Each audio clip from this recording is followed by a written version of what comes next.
Good morning. पिछले video में हमने आपको बताया था कि एक प्रजातांत्रिक व्यवस्था में राजनीतिक दलों की क्या भूमिका होती है, क्या महत्ता होती है, उनके द्वारा प्रजातंत्र को सफल बनाने के लिए क्या क्या कार्य किए जाते हैं। आज हम राजनीतिक दल प्रणाली का मूल्यांकन करेंगे कि राजनीतिक दल प्रणाली में कौन से गुण हैं और दलीय व्यवस्था के कौन से दोष हैं। राजनीतिक दलों के मूल्यांकन के संबंध में विचारकों में कई प्रकार के मतभेद देखे जा सकते हैं। यदि एक और दलीय व्यवस्था के समर्थकों के द्वारा इसे मानव स्वभाव पर आधारित नितांत स्वाभाविक वस्तु और लोकतंत्र का मूल आधार माना जाता है, तो दूसरी ओर अलेक्जेंडर पोप जैसे विद्वान ये मानते हैं कि कुछ व्यक्तियों के लाभ के लिए बहुतों का पागलपन है दलीय प्रणाली। तो इसके समर्थनकर्ता भी हैं और दल प्रणाली के आलोचनकर्ता भी हैं। दलीय व्यवस्था में कौन कौन से गुण हैं, तो सबसे पहले तो ये बताया जाता है, ये माना जाता है कि दलीय व्यवस्था जो है वो मानवीय स्वभाव के अनुकूल है, कि प्रकृति की तरह ही विभिन्न व्यक्तियों के स्वभाव और विचारों में भी भिन्नता पाई जाती है, विविधता पाई जाती है। स्वभाव से कुछ लोग उदार विचारों के होते हैं, कुछ लोग अनुदार विचारों के होते हैं, कुछ के स्वभाव में विद्रोह की भावना होती है। विचारों और स्वभाव की ये जो भिन्नता होती है, ये भिन्नता विभिन्न राजनीतिक दलों के द्वारा ही प्रकट हो सकती है। इसलिए राजनीतिक दलों को मानवीय प्रकृति के नितांत अनुकूल कहा जाता है, मानवीय स्वभाव के अनुकूल कहा जाता है। दूसरा गुण जो लोकतांत्रिक प्रणाली का है, राजनीतिक दल प्रणाली का है, वो है कि यह लोकतंत्र के लिए बहुत अधिक आवश्यक है। वर्तमान में विश्व के अधिकांश देशों में प्रतिनिध्यात्मक प्रजातंत्र विद्यमान है। प्रतिनिध्यात्मक प्रजातंत्र प्रणाली ही सभी अधिकतर देशों में प्रचलित है।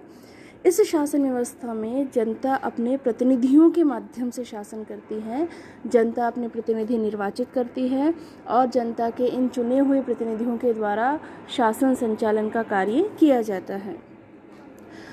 तो इस प्रकार के जो भी कार्य होते हैं, चुनाव में प्रतिनिधि खड़ा करना, उनके लिए प्रचार प्रसार करना, चुनावों का संचालन, ये सभी कार्य राजनीतिक दल प्रणाली की सहायता से ही संपन्न हो सकते हैं। एक गुण ये माना जाता है दल प्रणाली का कि ये शासन को दृढ़ता प्रदान करते हैं। दलीय प्रणाली इस सत्य को प्रकट करती है कि संगठन में शक्ति होती है। बचपन से हम ये सुनते आ रहे हैं कि संगठन में बड़ी शक्ति होती है और दल प्रणाली इसी सत्य को प्रकट करती है। यह प्रणाली शासन को शक्ति देती है, जिससे शासन व्यवस्था में सुगमता आती है, जिससे शासन व्यवस्था में दृढ़ता आती है। यदि जनता का प्रत्येक प्रतिनिधि व्यक्तिगत रूप से कार्य करे तो न सरकार स्थायी हो सकती है और न ही शासन में उत्तरदायित्व निश्चित किया जा सकता है। इस प्रकार के अनिश्चय और अविश्वास के वातावरण में शासन कार्य बहुत अधिक कठिन हो जाता है। लेकिन एक राजनीतिक दल के सदस्यों में शासन संबंधी नीति के संबंध में एकता पाई जाती। एक राजनीतिक दल के सदस्य एक सी नीति का ही अनुसरण करेंगे शासन के संबंध में, तो इससे क्या होता है, शासन में दृढ़ता रहती है, शासन में सुगमता रहती है। तो शासन को दृढ़ता प्रदान करने की दृष्टि से भी राजनीतिक दल अत्यंत आवश्यक हैं, उपयोगी हैं। एक गुण ये भी माना जाता है दलीय व्यवस्था का कि दलीय व्यवस्था से सार्वजनिक शिक्षा की प्राप्ति होती है, अर्थात जनता सार्वजनिक शिक्षा प्राप्त करती है। राजनीतिक दल सार्वजनिक शिक्षा प्रदान करने के महत्वपूर्ण साधन होते हैं, ऐसा इसके समर्थक कहते हैं। राजनीतिक दल का उद्देश्य अपनी लोकप्रियता को बढ़ाना है और अपनी लोकप्रियता को बढ़ाकर सत्ता पर अधिकार करना है, शासन की शक्ति पर अधिकार करना है। ये राजनीतिक दलों का महत्वपूर्ण उद्देश्य होता है। इसलिए राजनीतिक दलों का ये प्रयास रहता है कि वे प्रेस के माध्यम से या जो भी प्लेटफॉर्म उन्हें अपने विचारों की अभिव्यक्ति के लिए मिलता है, उस माध्यम से अपनी विचारधारा का ज़्यादा से ज़्यादा प्रचार करें, ज़्यादा से ज़्यादा प्रसार करें। और जब वे अपने विचारों का किसी मुद्दे या किसी समस्या पर अपने दृष्टिकोण का आदान प्रदान करते हैं, उस पर भाषण देते हैं, तो जनता उन सार्वजनिक समस्याओं का ज्ञान प्राप्त कर पाती है, जनता राजनीतिक और सार्वजनिक समस्याओं को समझ पाती है। तो इससे जनता को राजनीतिक शिक्षा की प्राप्ति होती है, जनता को सार्वजनिक शिक्षा की प्राप्ति होती है, जिसमें राजनीतिक दल महत्वपूर्ण भूमिका निभाते हैं। एक गुण माना जाता है कि राजनीतिक दल शासन की निरंकुशता को नियंत्रित रखते हैं, शासन की निरंकुशता पर प्रतिबंध लगाने का काम करते हैं। दलीय व्यवस्था के अंतर्गत जो बहुसंख्यक दल होता है उसके द्वारा शासन किया जाता है, ठीक है, जिसे जनता ने बहुमत से जिताया है, वो दल सत्ता का अधिकारी होगा, वो दल शासन करेगा। और जो अल्पसंख्यक दल होता है वो विरोधी दल के रूप में कार्य करता है। विरोधी दल शासन की स्वेच्छाचारिता पर रोक लगाता है और शासन में संतुलन बनाए रखता है। कोई भी गलत नीति, कोई भी गलत कार्य अगर सत्ता पक्ष के द्वारा किया जाता है तो विरोधी दल उसका विरोध करते हैं, उनकी स्वेच्छाचारिता पर अंकुश लगाते हैं। इससे क्या होता है, शासन में संतुलन बना रहता है, शासन संतुलित बना रहता है।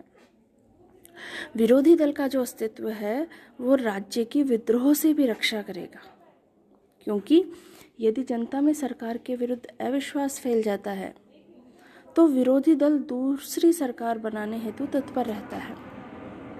जनता को विद्रोह की आवश्यकता नहीं है। अगर एक दल की सरकार से, जिस दल को जनता ने बहुमत से सत्ता में पहुंचाया है, जिताया है, उस दल की सरकार से जनता संतुष्ट नहीं है तो जनता के पास ऑप्शन होता है दूसरे दल को सरकार बनाने का मौका देने का। दूसरा दल तत्पर रहता है सरकार बनाने हेतु। तो इससे क्या है, जनता की जो भावनाएं हैं, जनता की जो विचार हैं, वो विद्रोह का रूप नहीं ले पाते हैं। इसके अलावा श्रेष्ठ कानूनों के निर्माण में भी राजनीतिक दल सहायक होते हैं, दलीय पद्धति सहायक होती है। क्यों, कैसे? देखो, श्रेष्ठ कानूनों का निर्माण तभी संभव होता है जबकि कानूनों के गुण व दोष जो भी हैं उस कानून में, उस पर उचित रीति से, उचित प्रक्रिया से विचार किया जाए। व्यवस्थापिका कानून बनाती है, केंद्र की व्यवस्थापिका पूरे देश के लिए कानून बनाती है और राज्य की व्यवस्थापिका पर्टिकुलर राज्य के लिए कानून बनाती है। तो व्यवस्थापिका में मौजूद जो विरोधी दल के सदस्य होते हैं वो शासक दल द्वारा प्रस्तुत सभी विधेयकों की बाल की खाल उधेड़ने के लिए तैयार रहते हैं। बिल्कुल बारीकी से उस पर विचार विमर्श किया जाता है, कमियां निकालने की कोशिश की जाती है विरोधी दल के द्वारा उन विधेयकों के संबंध में।